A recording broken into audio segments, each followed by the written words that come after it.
Let's read this Bible story titled The Fall of Jerusalem. This takes place in 2 Chronicles chapter 36 and 2 Kings chapter 25. The Lord, the God of their fathers, sent word to them through his messengers again and again, because he had pity on his people and on his dwelling place. But they mocked God's messengers and despised his words and scoffed at his prophets, until the wrath of the Lord was aroused against his people, and there was no remedy.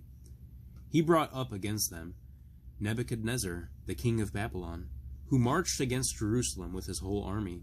He encamped outside the city and built siege works all around it. The city was kept under siege until famine in the city had become so severe that there was no food for the people to eat. Then the city wall was broken through, and the whole army fled at night through the gate between the two walls near the king's garden, though the Babylonians were surrounding the city.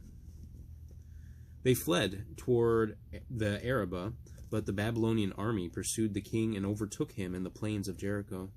All his soldiers were separated from him and scattered, and he was captured. He was taken to the king of Babylon at Riblah. They killed his sons. Then they put out his eyes, bound him with bronze shackles, and took him away to Babylon.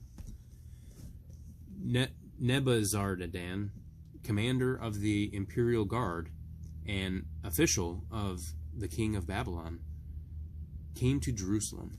He set fire to the temple of the Lord, the royal palace, and all the houses of Jerusalem. Every important building he burnt down. The whole Babylonian army, under the commander of the imperial guard, broke down the walls around Jerusalem.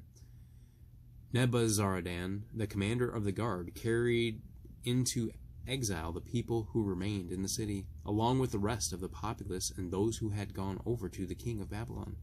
But the commander left behind some of the poorest people of the land to work the vineyards and the fields. The Babylonian army looted the temple and took away everything of value. They even broke up its massive pillars and took the bronze back to Babylon. So Judah went into captivity away from her land. The land enjoyed its Sabbath rest.